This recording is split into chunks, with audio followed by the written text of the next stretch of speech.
Hello friends, तो कैसे हैं आप सब। आज की वीडियो में हम डिस्कस करने वाले हैं इंडियन नेशनल कांग्रेस के बारे में।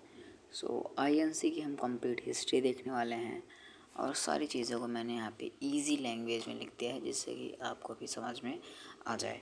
तो स्टार्ट करते हैं हम इसके फॉर्मेशन से।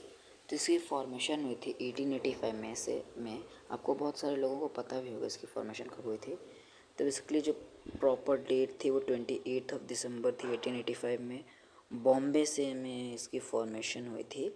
एंड एक इंग्लिश सिविल सर्वेंट थे, ब्रिटिश सिविल सर्वेंट थे ओ ह्यूम करके, इन्होंने इसको बनाने में बहुत मदद की थी। और कुछ हमारे लीडर्स थे जैसे दादा भाई नौरोजी, फिरोज शाह मेहता, लाला लाजपत राय, बाल गंगाधर तिलक, ये सारे लीडर्स का भी बहुत बड़ा महत्वपूर्ण योगदान रहा था इसको बनाने में।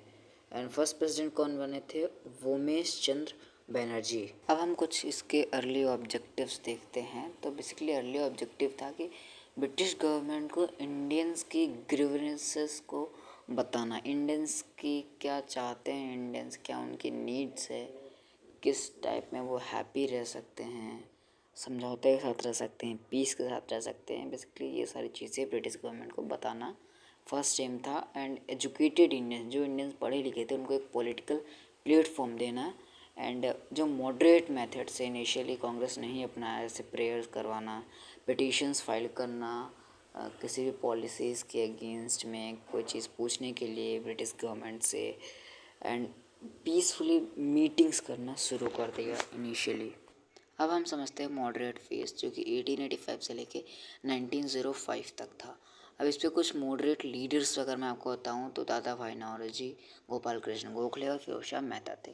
इनकी डिमांड्स थी कि ज़्यादा से ज़्यादा इंडियंस को गवर्नमेंट जॉब मिले, गवर्नमेंट में जॉब दे, और लैंड रेवेन्यू सिस्टम को कम किया जाए। और दादा भाई नौरोजी ने एक बेसिकली यहाँ पे नारा दिया था, एक चीज़ कही थी, इस चीज़ को ड्रेन ऑफ वेल्थ थ्योरी, इसको पूरा बेसिकली नाम दिया गया था। तो मॉडरेट फेज 1885 से लेकर 1905 तक था। इस फेज को हम मॉडरेट फेज कहते हैं। अब इसके आगे हम पढ़ेंगे पार्टीशन ऑफ बंगाल। तो 1905 में लॉर्ड कर्जन ने बंगाल का पार्टीशन किया और इससे क्या हुआ कि स्वदेशी मूवमेंट शुरू हुआ और बॉयकॉट मूवमेंट स्टार्ट हुआ। कांग्रेस में मॉडरेट्स वर्सेस एक्सट्रीमिस्ट का स्प्लिट हुआ और एक्सट्रीमिस्ट जो लीडर कुछ वर्ग के आए उनमें से थे कुछ बाल गंगाधर तिलक, बिपिन चंद्र पाल, लाला लाजपत राय।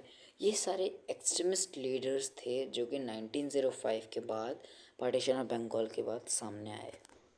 अब मैं आपको बताता हूँ, एक 1916 में लखनऊ पैक्ट साइन किया गया कांग्रेस और मुस्लिम लीग के बीच में। बेसिकली एक एग्रीमेंट था ये, और ब्रिटिश से रिफॉर्म के लिए यूनाइटेड डिमांड की गई हिंदू और मुस्लिम दोनों ने मिलके कि इंडिया में भी कुछ रिफॉर्म्स लाए जाएं।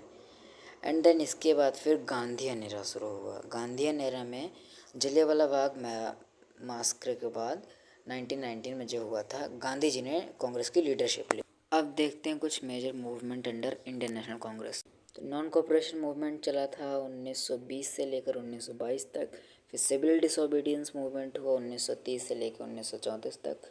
क्विट इंडिया मूवमेंट स्टार्ट हुआ 1942 तक। और ये सारे मूवमेंट कब हो रहे थे? जब गांधी जी ने कांग्रेस की लीडरशिप ली थी, तब ये सारे मूवमेंट्स बेसिकली शुरू हो रहे थे। And role of Indian National Congress and independence बताऊँ तो 1947 के बाद इसका बहुत बड़ा क्रूशियल रोल था। कांग्रेस एक मेन पॉलिटिकल फोर्स की तरह सामने उभर कर आई थी इंडिपेंडेंट इंडिया में ब्रिटिश रूल के खिलाफ। जब इंडिपेंडेंट की लड़ाई चल रही थी, इंडिपेंडेंस की लड़ाई चल रही थी, तो उसमें मेन पॉलिटिकल फोर्स की तरह सामने आई।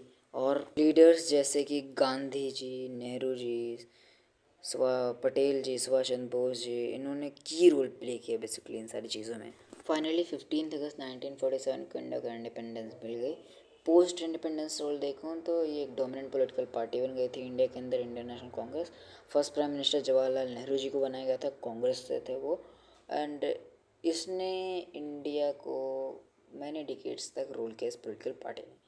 अभी भी ये पोजीशन पार्टी है।